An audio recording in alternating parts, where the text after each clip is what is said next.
C'est qui, lui? L'évadé perpétuel. Vidocq, monsieur. Alors, Bonsoir. Bonsoir. c'est la 4e fois que Jean-François et Vincent travaillent ensemble.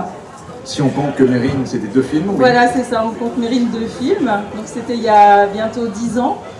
Ils ont tous les deux eu un César, Vincent pour le meilleur acteur, Jean-François meilleur réalisateur. Ils se sont retrouvés il y a 3 ans pour Un moment d'égarement. Et aujourd'hui, donc pour la 4e fois, pour L'Empereur de Paris. Alors, je suppose que vous avez beaucoup de questions, mais je voudrais juste poser la première pour savoir ce que vous connaissiez l'un et l'autre du parcours de Vidocq, du personnage et l'idée que vous en faisiez. Moi, je ne connaissais de Vidocq finalement que... je ne m'étais jamais penché sur le personnage, à proprement dit. Je connaissais la série avec Brasseur que je regardais à la télé quand j'étais petit. Et ensuite, j'avais visionné le film de Pitoff. C'était quand même une extrapolation un peu science-fiction de l'histoire. Donc, mais non, je n'étais pas au courant réellement des enjeux de la vie de Vidocq en tant que personnage historique. D'accord. Et vous, Jean-François? J'avais lu les mémoires et quand on m'a proposé le scénario, je me suis aperçu que je ne me souvenais plus vraiment de ce qui avait été écrit. Je les ai relus et puis oui, voilà, ça avait retrouvé un écho en moi. Et j'ai vu la série aussi avec Claude Brasseur, j'ai pas vu le film de Pitoff. Donc oui, je connaissais ça. D'accord. Ouais. Alors, il y a une chose qui est importante à signaler, c'est qu'en fait, le film a été initié par les producteurs, Éric et Nicolas Admeyer, sur un scénario écrit par Éric Bénard et qui vous a été proposé simultanément. Alors, je voulais juste savoir quelle a été votre réaction. Est-ce qu'on peut être dans le secret de la conversation que vous avez eue tous les deux après l'avoir lu? Alors, c'est même plus compliqué que ça parce qu'il y avait 2 projets sur la vie de Vidocq qui étaient en gestation sur la place de Paris. Par 2 productions qui n'avaient rien à voir l'une avec l'autre. Et en fait, on nous a proposé les 2 projets à nous deux en même temps. Donc en fait, on s'est appelé et on a vu, t'as vu, je lui ai dit, il y a 2 projets de Vidocq, viens, on les lit, on se rappelle. Et sur la base, je crois que c'était assez clair pour nous deux que... Non, c'est pas comme ça. Ah bon, vas-y. Toi, t'en avais lu un. On avait reçu les 2, j'avais pas fait attention que t'en avais lu un. Et puis, tu me disais c'est pas mal. Et moi, j'en avais lu un autre. Et je disais, mais il est nul. Et c'est après qu'on s'est aperçu qu'il y avait 2 projets différents, non? C'est pas un truc comme ça? Non, moi j'ai un souvenir de mon agent Laurent Grégoire qui m'avait dit qu'il y en oui. avait 2. Ouais, Ouais, c'est ça. Bon, bref, en tout cas, on a pris le plus abouti.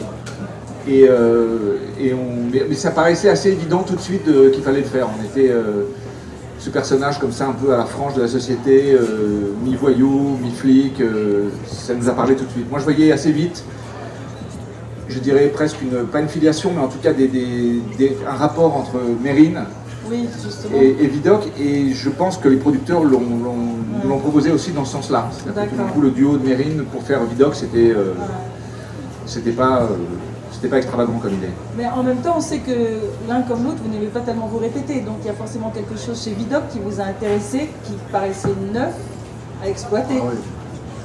C'était quoi? On peut trouver des similitudes avec tout le monde, mais c'est vrai qu'ils ont une similitude très forte tous les deux, aussi bien Mérine que Vidocq, c'est que c'est des personnages qui disent non, et dire non, c'est le début de la prise c'est le début de la liberté, mais c'est aussi le début de tous les problèmes qui vont avec. Ce serait le point commun qu'ils auraient, quoi. Alors après, je pense que Mérine aurait fait un bon Vidocq s'il avait été en 1810, mais je pense que Vidocq n'aurait jamais été Mérine. Ah, et pourquoi? Est-ce que c'est vraiment la voyoucratie dans laquelle il baigne Vidocq? Je suis pas sûr.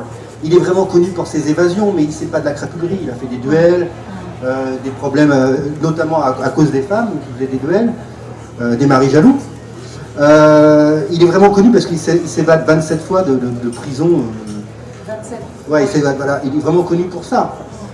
Mais il connaît très bien la voyoucratie. Mais est-ce que c'est pour ça que c'en est un? Je suis pas sûr. Excusez-moi, je vais faire un petit aparté, si on peut avoir un petit peu de silence, s'il vous plaît. Parce que je ne sais pas où ça bavarde, mais excusez-moi, c'est un peu gênant. Merci. Voilà, est-ce qu'il y a une question? Allez-y, on vous écoute, monsieur. Donc bonsoir. Comme vous le disiez, la particularité de Vidocq par rapport à Mérine, c'est que c'est un peu un voyou malgré lui, c'est-à-dire qu'il se retrouve affublé de cette image qu'il n'avait pas choisie au départ, mais qui est venue presque par accident finalement. Et du coup, est-ce que votre point d'entrée par rapport au film, par rapport à tout ce qui avait été pu faire sur le personnage auparavant, c'était ce conflit finalement en lui qui était de... même s'il n'est pas un voyou à la base, il se retrouve malgré tout dans un conflit moral à un moment donné entre le fait de travailler pour le pouvoir et il se sent malgré lui, cette dimension-là le rattrape un petit peu finalement, in extremis, cette image qu'il n'avait pas choisie. Ben, c'est pas l'intellectuel, c'est-à-dire qu'il ne travaille pas pour la police pour devenir policier.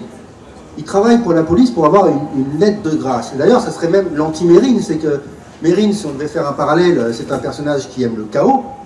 Vidocq, il aime l'ordre. C'est même le contraire, quoi. Alors après, ils ont une motivation, c'est la liberté, tous les deux. Ça ne prend pas le même chemin.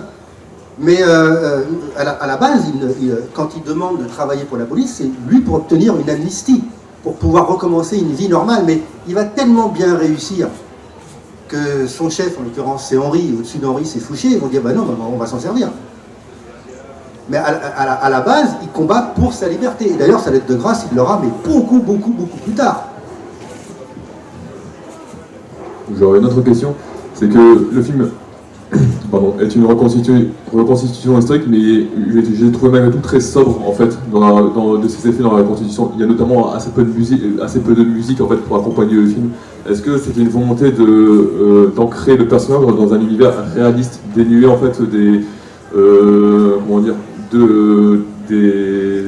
effets qu'on associe d'habitude aux reconstitutions historiques pour essayer de renouveler un petit peu ce personnage ou le genre du film? Bah, déjà, c'est pas un film historique, c'est un film d'aventure. Après la reconstitution, et là je peux d'autant en parler parce que je ne suis pas le seul dedans, il y a des costumes, donc il y a un chef costumier, il y a un chef décorateur, elle est le plus exacte possible. Voilà, je pense qu'un professeur peut, avec ses élèves, même si c'est un film de fiction, même s'il y a des faits réels dedans, il peut dire voilà, ça se rapproche quand même de ce qu'a été l'Empire, la France, enfin Paris en tout cas en 1809, ça c'est assez juste. Mais Lucas, Georges Lucas, il disait un truc très bien, c'est qu'il filme pas les décors, moi je filme des personnages qui sont en interaction avec d'autres. L'exactitude historique qu'on a autour, ça me fait plaisir, on a un voyage dans le temps. Je pense qu'il pourra en parler mieux que moi, mais ça doit servir aussi les acteurs. C'est pour ça qu'on a voulu construire en dur, et non pas qu'avec des fonds verts. Alors il y en a quelques-uns, mais globalement on a construit en dur, c'est du solide. Mais moi ça me dérangerait qu'on dise que c'est un film historique, parce que historiquement on est assez juste. C'est un film d'aventure. Il y a de l'action dedans, il y a du romanesque, il y a de l'amour, il y a de la trahison. C'est pas un film historique, c'est pas une leçon d'histoire. Moi, ça m'intéresse pas la leçon d'histoire, même si je suis passionné d'histoire. Mais ce qui est fort, par exemple, dans les romans de Dumas, c'est qu'on suit des personnages qui sont avec une exactitude historique, mais ça ne parasite pas. Ce qui compte, c'est les personnages, ce qu'ils vivent. Est-ce qu'ils souffrent, est-ce qu'ils sont amoureux, mais exactement les mêmes questions qu'on se poserait maintenant en 2018. C'est que les situations qu'ils vivent, on pourrait très bien les transposer maintenant. Donc c'est plus un film d'aventure qu'un film historique, enfin pour moi. Dernière question pour Vincent. Quel était, vous, votre point d'entrée par rapport à un personnage qui a connu de nombreuses itérations? Quel était justement votre point d'entrée pour saisir le personnage et en faire quelque chose de singulier qui vous est propre et qui était propre au projet que vous portiez avec votre réalisateur? Alors j'ai pas tout compris la question, mais le point d'entrée, je prends le début de la question. Moi, ce qui m'intéressait dans ce personnage, c'était sa solitude. En fait, c'est un mec qui est constamment balancé entre deux mondes. Il vient du monde des voyous, de la pègre, mais il ne se sent pas appartenir à ce monde. Il aimerait vivre comme quelqu'un de normal, mais il n'est pas accepté par la société, disons, bourgeoise de l'époque, parce qu'on le considère comme un bagnard et donc comme un voyou. Et c'est un mec qui est constamment seul. Et d'ailleurs, dans le film, plus il avance, plus il est seul. C'est-à-dire que même les gens avec qui il travaille finissent par leur moment lui reprocher de travailler pour sa gloire, etc. Ce qui est faux. C'est un personnage, voilà, profondément seul, et je trouvais que c'était ce qui me parlait le plus pendant le tournage. Je ne sais pas si ça se sent dans le film, mais c'était pour moi la colonne vertébrale de Vidocq. Est-ce qu'on peut revenir 2 secondes sur le confort que ça apporte pour les acteurs? Le fait que Jean-François soit si féru d'histoire et à cheval sur les détails, comme vous disiez. Bah, du coup, ça veut dire que moi, j'ai pas besoin de m'en occuper parce que je sais qu'il y a quelqu'un qui veille au grain. Après, pour rebondir sur ce qu'a dit Jean-François par rapport au décor, honnêtement, en tant qu'acteur, on s'en fout. C'est vrai, Ouais, ça change rien. c'est-à-dire que non, c'est marrant, on arrive sur le décor, il y a les vrais pavés de l'Empire, c'est excitant, mais après, quand on joue, concrètement, on pourrait jouer dans une pièce. Enfin, je veux dire, quand on joue au théâtre, par exemple, on croit à ce qu'on fait et pourtant on est sur un décor en papier. Hein. Donc c'est pas tellement. Non, les costumes, je trouve que c'est pratiquement plus important pour nous les acteurs que le décor. Parce que la manière dont on les porte, un manteau, un chapeau, des bottes, on se sent. Enfin, moi personnellement, ça m'aide beaucoup à rentrer dans le perso. Est-ce qu'il y a une autre question? Monsieur, là? Bonsoir, et merci d'être parmi nous ce soir.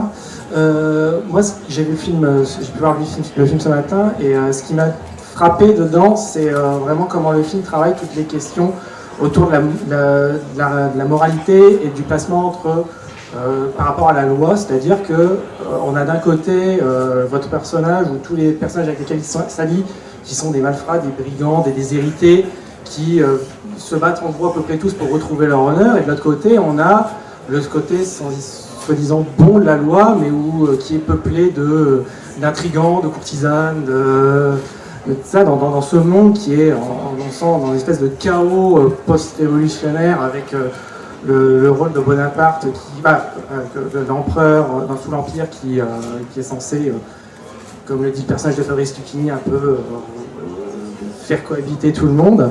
Et je voulais savoir comment vous avez constitué justement ces différents personnages, cette ligne directrice. Est-ce que c'est une ligne directrice que vous avez suivie particulièrement pour composer les différents personnages du film? Je voulais qu'on parle sans que ça soit barbant, que chaque personnage vienne d'horizons différents. C'est pour ça que dedans il y a un ex-monarchiste qui n'a jamais porté les armes contre la France, qui sert l'Empire. Il y a une marcheuse bonapartiste. Il y a un républicain, un ivrogne d'ailleurs. Et je voulais qu'on parle que ça se passe en 1809, on a traversé la monarchie, la Révolution française, la terreur, le consulat, et ils sont tous issus de ça. On ne peut même pas s'imaginer, par exemple, ce qu'a fait Napoléon. Il fait travailler des gens ensemble, il fait travailler des ex-jacobins avec des anciens monarchistes. C'est un peu ce qu'a fait De Gaulle pendant la Résistance, après 1944, quand il crée son gouvernement, il y a des communistes et il y a aussi des gaullistes. Parce qu'ils ont une grande idée de la France où ils pensent qu'on a des points communs ensemble, et c'est avec ça qu'on va travailler. Actuellement, j'ai l'impression qu'on essaye de trouver les différences pour pas qu'on travaille ensemble. Mais il fut des époques dans la France, en tout cas après la Deuxième Guerre mondiale, ou grâce à De Gaulle d'ailleurs, ou pendant l'Empire, où le but c'était de travailler ensemble. Et donc je voulais qu'ils viennent tous d'horizons différents, mais le film il n'est pas que... il traite de plein de choses, il traite aussi de la masse ouvrière, on les voit dans les quartiers populaires, mais en même temps on traite aussi des dorures de l'Empire. Ça se passe en 1809, mais on commence au début du film dans les bas-fonds et on finit avec la splendeur de l'Empire. J'ai voulu essayer de raconter la société française sans que ça soit barbant, avec un personnage comme Vidocq, avec une aventure, qu'on parle de toutes les facettes de la société française par rapport à des personnages. Donc oui, j'aime pas quand il y a un personnage qui fait doublon avec un autre. Je veux que chaque personnage soit unique. La baronne, elle est complètement différente d'Annette. Et c'est ce qui rend par exemple le personnage de Nathanaël extrêmement intéressant, parce qu'à la limite, ça aurait pu être Vidocq et il devient Maillard en fait, selon J'aime bien que dans les films, il y a des points de vue différents, mais c'est pas forcément des méchants, c'est pas forcément un blanc et un noir. Ils ont des points de vue différents et quand tu comprends leur logique, tu dis ah ouais, les deux ils ont raison. On comprend pourquoi Nathanaël il en arrive à là. Le personnage de Nathanaël, quand on sait tout ce qui lui est arrivé à sa famille, de toute façon il n'aura jamais lui de place ni dans la Révolution française qu'il a combattu, ni dans l'Empire qui pour lui est encore pire que la Révolution française. Donc on comprend ce choix, on le comprend. Et c'est ça que j'aime, c'est que S'il y a un méchant qui est que méchant, c'est pas intéressant.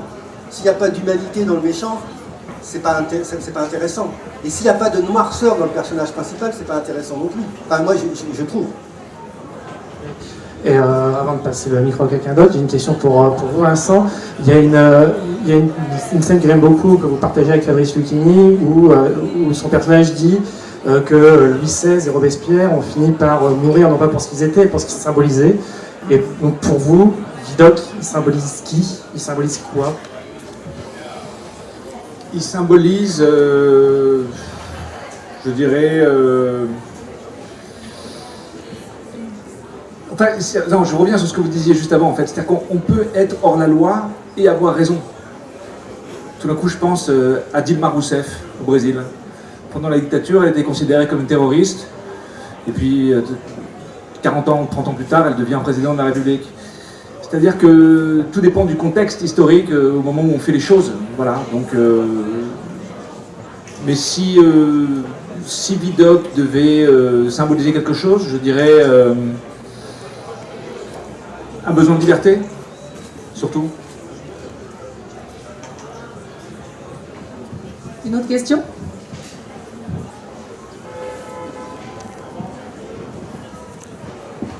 Bonsoir. Moi j'ai une question un petit peu technique. Vous parliez des décors et des costumes tout à l'heure, et j'aurais bien aimé que vous nous parliez un peu de votre collaboration avec votre directeur de la photo, parce que je trouve qu'il y a un gros travail qui a été fait sur le choix des couleurs, sur le grain de l'image, etc. Comment est-ce que vous avez échangé ensemble? Qu'est-ce que vous vous êtes dit? Quelles étaient vos envies? Et comment tout ça s'est passé? Déjà, on a tourné en argentique, donc en pellicule, toutes les scènes de jour. Donc ça donne déjà une texture, c'est un peu technique, mais ça donne une texture particulière. C'est-à-dire que le défaut de la pellicule, donc, on devient une qualité. Le numérique, c'est très sharp. On voit tout, c'est très sharp. Moi, c'est pas une image que j'apprécie au cinéma, donc on a essayé de revenir à la pellicule, même si c'est un certain coût. Et puis donc on a fait des tests, évidemment, on a pris des objectifs des années 80, on n'a pas pris des objectifs modernes avec des piquets, pareil, dans le sens de casser le piquet. Et puis pour les sources de lumière, moi je vais demander des sources naturalistes et qu'on les multiplie pas. Et qu'on soit dans l'époque, si on commence à faire une lumière de pub avec une reconstitution aussi bien dans les costumes, dans les textures des costumes ou dans la déco, ça rentre en conflit, ça va pas. Donc on a fait une lumière qui était naturaliste. S'il y avait une caméra à l'époque, ça aurait pu donner ça, quoi. Voilà. Donc on a beaucoup d'éclairage à la bougie, mais moi j'ai rien inventé, hein. Kubrick il l'a fait avant, et puis il y en a d'autres qui l'ont fait avant. Hein. Donc on a vraiment limité les sources quand même. Donc après on a éclairé, enfin c'est pas moi le chef-op, mais on a éclairé en contre. Et puis voilà, hein, tu vois, après lui il en parlerait mieux que moi, mais globalement je voulais pas qu'on trahisse l'époque. Une autre question?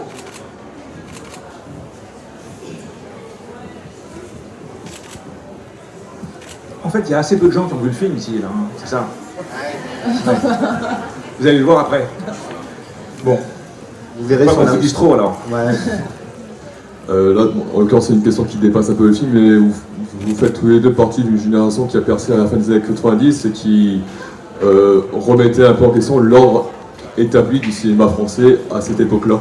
Est-ce que le fait d'être 20 ans plus tard, Harry portait un projet qui est une figure de patrimoine tel que Vidocq, pour vous, c'est que quelque part aussi il y a un bout de chemin qui a été accompli et que ce que vous portiez était arrivé à maturité? Moi, je me sens pas très différent d'il y a 20 ans, hein, pour dire la vérité. Et puis le côté patrimoine, je le vois pas comme un aboutissement en soi. On aurait peut-être pu faire un film comme ça à l'époque si on nous l'avait proposé. Mais je ne sens pas du tout le poids de ça y est, maintenant on est en place. C'est aussi important pour moi de faire ça qu'à l'époque la haine. Ni plus ni moins. Vraiment. D'ailleurs, pour rebondir sur cette question, j'aimerais savoir qu'est-ce qui fait en fait du personnage qu'est-ce qui fait que Vidocq il reste quand même aujourd'hui un personnage d'abord populaire? Qu'est-ce qu'il a de moderne? Qu'est-ce qui fait que 150 ans pratiquement après sa mort, on en parle, on s'intéresse à son parcours, à sa vie? Qu'est-ce qui fait que vous êtes intéressé aussi au personnage? Et il a une vie passionnante. Il a une vie passionnante et puis encore une fois, c'est quelqu'un qui a littéralement, par la force des choses et un peu malgré lui, inventé la police française telle qu'elle est aujourd'hui. C'est-à-dire que c'est la première police infiltrée. C'est la première fois qu'on utilisait des voyous pour combattre des voyous. Donc je pense que ça c'est assez moderne et que ça peut parler encore à un grand nombre de personnes.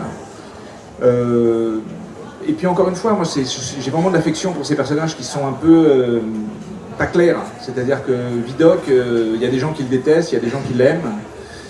Maintenant, est-ce qu'il est vraiment aussi populaire qu'on le dit? Je ne sais pas, je pense que les gens qui ont 15, 17, 18, 20 ans ne connaissent peut-être pas Vidocq et peut-être que justement c'est un personnage qui pourrait redevenir populaire grâce à ce film. Et vous, Jean-François? Mais c'est très bizarre parce qu'à l'époque, je pense, ceux qui connaissent un peu l'histoire, c'est sous l'Empire, il y a vraiment des super-héros, quoi. Il y a des maréchaux d'Empire qui ont sauvé la France, qui ont sauvé, je sais pas, Maréchal Lannes, Maréchal Ney, Murat. On fait des films. On n'a même pas assez d'argent pour tourner une semaine de leur vie. Les campagnes napoléoniennes, c'est extraordinaire. Et puis à la fin, c'est pas cela qu'on retient. C'est un petit personnage qui s'appelle Vidocq. Alors certes, il a une vie extraordinaire, et ça reste un être humain. Ça reste pas, c'est pas un super-héros. C'est un être humain avec plein de défauts. Et en plus, on peut s'identifier. C'est un mec qui vient du peuple. C'est un mec qui s'est forgé une destinée, même s'il subit beaucoup de choses, il s'est forgé une destinée. Il était tellement populaire que Jean Valjean, Les Misérables, c'est quoi, à votre avis, c'est qui le modèle? C'est Vidocq. Vautrin, c'est qui Vidocq? C'est Balzac, Hugo, ils ont pris l'archétype de Vidocq. Et puis après, il y a eu des séries, parce qu'il y a eu des romans, etc. Et puis nous, on est une petite chaîne de ça, et peut-être que dans 20 ans, il y aura un autre Vidocq qui va proposer une autre lecture. Oui, moi, je pense, en connaissant un peu l'époque et en ayant lu les mémoires de Vidocq, je pense que, je dis pas c'est quoi le meilleur film ou pas, c'est pas important, mais en tout cas, on a un personnage qui se rapproche vraiment de ce qu'il était. Comme moi, j'ai beaucoup aimé la série avec Claude Brasseur, mais Claude Brasseur nous propose un personnage haut en couleur, un peu félin. Vidocq, c'est un sanglier, c'est un ours. Et surtout maintenant, avec la technologie dont on dispose, on peut aller encore beaucoup plus loin dans l'immersion. Moi, je vois les séries, là, je regarde en ce moment, je suis sûr que vous l'avez tous vu, c'est Game of Thrones. Mais ils se permettent des choses, on peut encore aller encore plus loin. Parce que maintenant, on est averti. Notre public, il n'est plus celui des années 70 ou 80, ou même des années 40. On est averti, on comprend les trucs, on comprend. Après, c'est un monde violent, mais comme le nôtre, il peut l'être. Et pourquoi il reste? Je crois parce que les Français, ils aiment les personnages qui disent non, ils aiment les personnages un peu ambigus. Nous, on n'est pas des Américains, on n'aime pas forcément que les super-héros. On est aussi des zones de gris. Nos archétypes de personnages, nos méchants, ils ne sont pas que méchants, nos gentils, ils ne sont pas que gentils. Et c'est ça qui est intéressant quand on arrive à toucher l'humain avec des films, de la dramaturgie, parce qu'on s'identifie. Et on fait tous des erreurs, et Vidocq, il en fait. D'ailleurs, dans le film, il fait plein d'erreurs, Vidocq. Il se fait avoir comme un lapin de 6 jours, à un moment. Il se fait avoir sur des trucs, et ça va coûter la vie de ses proches. Et ça m'intéresse, d'avoir des faiblesses. Mais je pense qu'on se rejoint avec Vincent. C'est pas pour rien que quand on a reçu ce scénario, on savait qu'on allait le faire, quoi. C'était une évidence, ouais. Justement, je voulais savoir quel était votre désir commun, parce que c'est quand même un film assez ambitieux. Vidocq, c'est un personnage large, donc il fallait faire des choix. Quelle était votre la chose que vous ne vouliez pas perdre à l'issue de ça? Bon voilà, c'est un film ambitieux, à grand spectacle. Et en même temps, vous voulez raconter de l'intime. Alors, qu'est-ce qui était précieux pour vous à l'arrivée? Au-delà de ça, je crois qu'il y a un pari qui se fait. D'ailleurs, il y a notre producteur qui est là, assis dans les gradins. C'est-à-dire qu'aujourd'hui, Nicolas Meyer, aujourd'hui, il y a un certain formatage du cinéma, c'est-à-dire que les gens veulent faire des petites comédies, ou même des grosses comédies, qui rapportent beaucoup d'argent, et des fois on perd un petit peu, de vue qu'à la base, le cinéma, ça doit avoir de l'ampleur, ça doit avoir du souffle, on doit pouvoir se permettre d'avoir de l'ambition, et ce film est peut-être, j'espère pas le dernier, mais en tout cas, un des fleurons d'une tentative de faire un cinéma comme ça, populaire, ambitieux, avec des moyens. Quand un film comme ça arrive sur le marché, et d'ailleurs là on est à la veille de la sortie pour ainsi dire, c'est un pari qui compte pour tout le monde, c'est-à-dire que c'est pas juste pour nous, pour les producteurs, pour le metteur en scène, pour l'acteur, c'est-à-dire que quand un film comme ça passe la barre et rencontre son public, ce qu'on espère énormément, Ça veut dire que peut-être pour les 5 ou 10 prochaines années, il va y avoir d'autres producteurs, d'autres financiers qui vont se dire oui, on peut mettre de l'argent sur la table et partir sur quelque chose qui n'est peut-être pas cher à produire, mais qui peut avoir une vraie chance de succès. Et ça, je pense que c'est important parce que sinon, on se retrouve en fait finalement au cinéma avec quelque chose qui ressemble beaucoup à la télé. Et alors maintenant, avec des acteurs financiers comme Netflix et tout ça, on a tendance à... Enfin, j'imagine que beaucoup de gens ici sont sur Netflix, on paye 9,99 € pour le mois, et on se retrouve avec des films qui sont en fait des téléfilms. Et à force, on a un œil qui s'habitue à voir des téléfilms. Et alors bon, c'est très bien qu'il y ait des téléfilms, mais il ne faudrait pas se faire damer le pion par ça. C'est-à-dire que c'est important de continuer. Moi, j'ai fait du cinéma au début parce que je rêvais sur des films de Scorsese, de Coppola, de Fellini, et j'ai envie de continuer à faire ça. De faire des petits films de télé sans ambition, ça me déprime. Donc là, il y a un pari qu'on a fait tous en cœur et on espère vraiment que ça va passer là-bas. C'est beau, Jean-François, sur cette question. La question de ce que vous vouliez qu'il reste à l'arrivée, vraiment. Mais je l'expliquais. Et que vous aimeriez partager avec le public. Mais en vrai, le plus honnêtement possible, c'est de passer 2 heures où on oublie tout. Ouais. Où on est Vidocq. Mais j'avais écrit un truc comme ça. Moi, quand j'ai travaillé 5 ans en usine, je me souviens des films encore. C'est-à-dire que je regardais à l'époque, je me levais à 6 h du matin, je tapais dans de la viande, j'étais Rocky. Mais ouais, je m'imaginais dans le désert avec mon jerrycan d'essence, et j'étais Mad Max. Et c'est ça, c'est qu'à un moment, si le cinéma ne propose pas ce voyage, mais comme la littérature peut le faire et certains films peuvent le faire, c'est-à-dire qu'est-ce qui va se passer? On va faire. Et honnêtement, j'ai rien contre les comédies, mais s'il n'y a que ça commence à être un peu étouffant.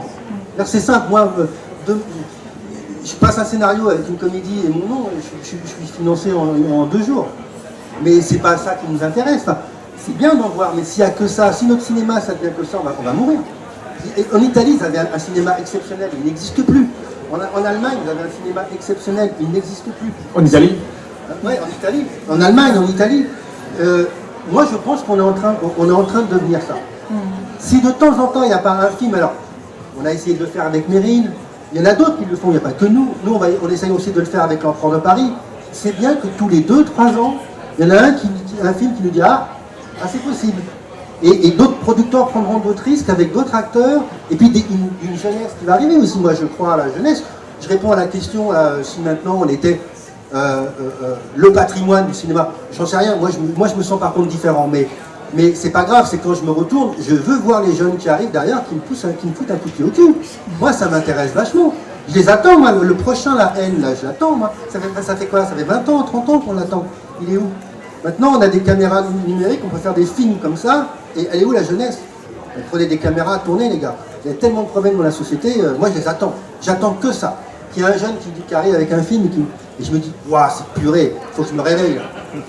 Donc il faut ça. Si on n'est pas renouvelé, mais par le haut, on va dire, par les grosses productions comme ça, avec une exigence, après on aime ou on n'aime pas le film, c'est un autre problème, avec une exigence, et on ne prend pas les gens pour des cons. Après, il y a des gens qui peuvent pas aimer le film, c'est pas grave. Nous, on a donné tout notre cœur dedans. Et puis des petits jeunes qui arrivent avec des films aussi sans thunes et où ils ont des choses à dire et c'est maladroit, mais leurs erreurs deviennent leur qualité. Mais là, le cinéma, il sera sauvé. Si on est tiré par les grosses machines, et les petits, là, les jeunes, ils arrivent et ils nous poussent, là, le cinéma, on est encore parti pour 10-15 ans. Et le problème, c'est qu'on a une espèce de politique de film du milieu où même les jeunes veulent faire des comédies de Dieu. Et ça, c'est chiant. Mais c'est chiant. Il y a 70 premiers films qui sont par an. C'est quand même dingue qu'on n'en retienne pas 1 ou 2 tous les ans, quoi. Avec un jeune qui a la rage, même si c'est naïf comme j'ai pu l'être, comme on l'a pu l'être tous, ils sont où? Ils sont où? Donc c'est pas que le problème, c'est pas les gros films ou les petits films, c'est toute l'industrie du cinéma. Il y a un problème qu'il faut renouveler. Et puis, mais pour renouveler, c'est pas qu'un réalisateur, c'est des scénaristes, c'est des acteurs qui ont du poids, qui prennent le risque. Et je pense que Vincent il le fait avec des gros et des petits films. Et des producteurs, et des financiers, quand on a ce paramètre-là, bah, il peut y avoir de la résistance, parce qu'il faut résister. Servir votre pays, ou bien rester dans l'ombre et la médiocrité. Il va vous falloir choisir, Vidocq.